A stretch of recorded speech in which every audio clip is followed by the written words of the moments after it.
Assalamualaikum warahmatullahi wabarakatuh. Alhamdulillah wa syukurillah kita bisa berjumpa lagi dalam suasana yang sehat walafiat. Mudah-mudahan Allah Ta'ala senantiasa melindungi kita semuanya. Di dalam kesempatan ini saya akan sedikit membahas terkait dengan amanat. Di dalam beberapa ungkapan keseharian, kita sering mendengar kata-kata amanat. Misalnya, seorang ibu mengatakan, Alhamdulillah dengan karunia Allah Subhanahu wa Ta'ala, saya telah diberi amanat oleh Allah Ta'ala dengan hadirnya 3 orang anak untuk saya. Atau juga misalnya yang kedua, kita sering mendengar misalnya seorang kepala sekolah sedang menyampaikan amanat dalam upacara tadi pagi.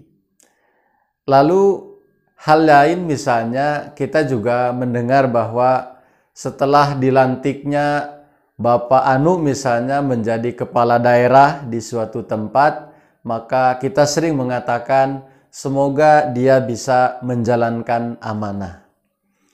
Dari ungkapan-ungkapan yang disebutkan tadi, apa sih sebetulnya amanah itu? Dalam kesempatan ini insya Allah Ta'ala akan saya bahas. Kalau kita memperhatikan arti amanat dari sisi kamus, kita akan mendapati bahwa amanat itu berarti pesan atau perintah, titipan atau kepercayaan. Nah, mari kita pahami coba dari ungkapan-ungkapan yang saya sebutkan di awal, bahwa ketika seorang ibu mengatakan, Alhamdulillah saya telah diberi amanah oleh Allah Ta'ala dengan lahirnya 3 orang anak untuk saya. Amanat di situ artinya adalah titipan, bahwa anak-anak yang Allah Ta'ala berikan kepada ibu itu merupakan titipan dari Allah Subhanahu wa Ta'ala. Kemudian kalau kita mengatakan bahwa Bapak Kepala Sekolah sedang menyampaikan amanat dalam sebuah upacara, itu artinya bahwa ia sedang menyampaikan sebuah pesan atau bisa juga sebuah nasihat kepada para peserta upacara. Nah, sedangkan kalau kita mengatakan bahwa ketika dilantiknya seseorang menjadi kepala daerah di suatu tempat, semoga ia bisa menjalankan amanah, ya artinya di situ adalah berarti kepercayaan, ya. Amanat yang diberikan kepada seseorang untuk sebuah jabatan itu artinya adalah kepercayaan. Artinya kepercayaan masyarakat yang ada di suatu daerah itu memberikan kepercayaannya kepada seseorang untuk bisa menjalankan roda pemerintahan misalnya. Nah, amanat di situ adalah kepercayaan. Amanat yang terkait dengan sebuah jabatan, Allah Subhanahu wa Ta'ala berfirman di dalam surah An-Nisa ayat ke-58, A'udzubillahi minasyaitonirrajim, Innallaha ya'murukum an tu'adul amanati ila ahliha. Yakni sesungguhnya Allah Subhanahu wa Ta'ala memerintahkan kepadamu untuk menyerahkan amanat kepada ahlinya atau kepada yang berhak untuk menerimanya. Nah, kalau kita memperhatikan redaksi dari ayat ini, maka amanat yang dimaksud adalah sebuah jabatan. Jadi, sebuah jabatan harus diberikan kepada orang yang memang adalah dia ahlinya. Ini juga merupakan sebuah kehati-hatian atau perintah dari Allah Subhanahu wa Ta'ala agar kita bisa memilih pemimpin dengan tepat. Jangan hanya karena hartanya, jangan hanya karena kedudukannya atau keturunannya, tetapi sebetulnya ya dia tidak ahli di bidang itu, maka janganlah kita menyerahkan amanat dalam arti jabatan di sini kepada orang yang seperti itu. Tetapi serahkanlah amanat itu kepada ahlinya, kepada mereka yang memang piawai, kepada mereka yang benar-benar mampu untuk bisa mengemban amanat atau jabatan itu. Hadirin yang berbahagia, amanat dalam dimensi lain, ya, misalnya kita akan dapati sebuah kalimat tentang amanat di dalam surah Al-Anfal ayat yang ke-27, di mana Allah Subhanahu wa taala berfirman, "Wahai orang-orang yang beriman, janganlah kamu mengkhianati Allah dan Rasul, dan janganlah kamu mengkhianati amanat-amanat yang dipercayakan kepadamu, sedangkan kamu mengetahuinya." Nah, kalau kita memperhatikan ayat ini, amanat di sini bisa berarti perintah, ya. Jadi janganlah kita mengkhianati perintah Allah dan Rasul-Nya. Ya, misalnya mengenai perintah tentang sholat, katakanlah ya. Ya, jadi kita jangan mengkhianatinya. Dengan cara apa? Ya, dengan cara tidak melaksanakannya misalnya. Nah, itu sebuah pengkhianatan kita terhadap perintah Allah Subhanahu wa taala. Hadirin yang berbahagia, terkait dengan menjaga amanat, maka kita bisa menyesuaikannya dengan arti yang telah kita berikan di awal.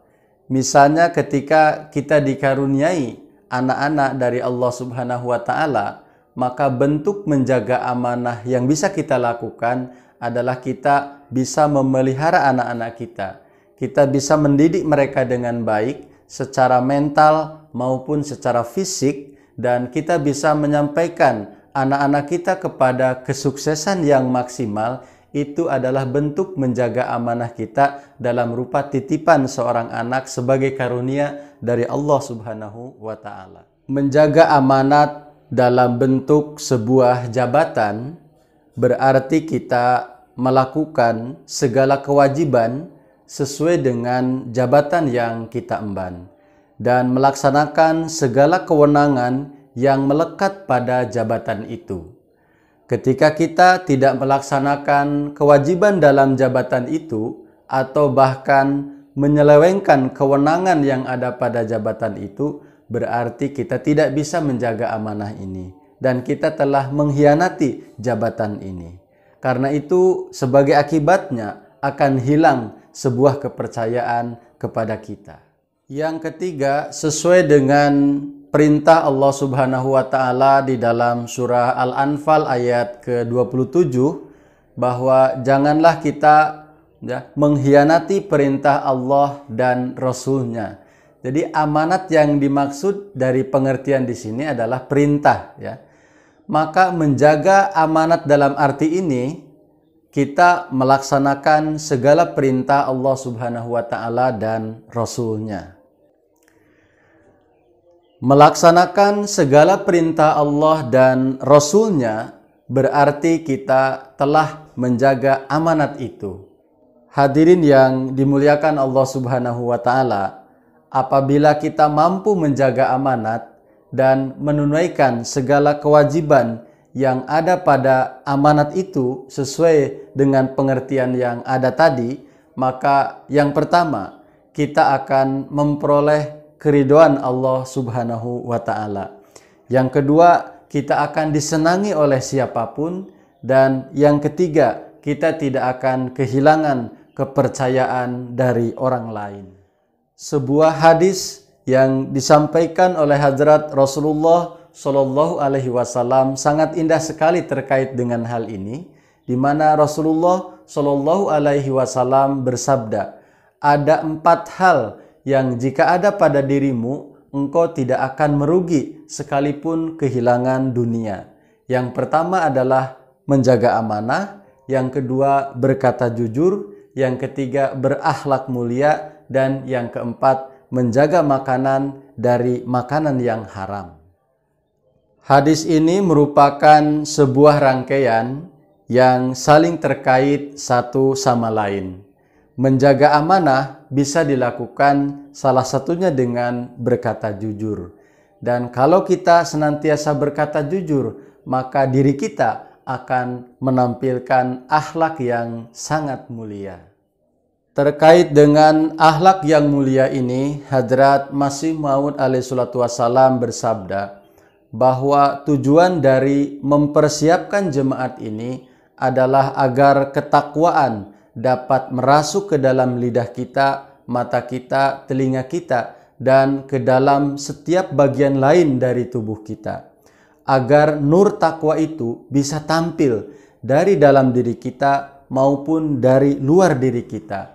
Sehingga jemaat ini, harapan besar beliau adalah mampu menampilkan akhlak mulia seperti yang dicontohkan oleh Hadrat Rasulullah Shallallahu Alaihi Wasallam dan para sahabat. Semoga Allah Subhanahu Wa Taala menolong kita semuanya. Wa akhiru da'wana anil hamdulillahi rabbil alamin. Wassalamualaikum warahmatullahi wabarakatuh.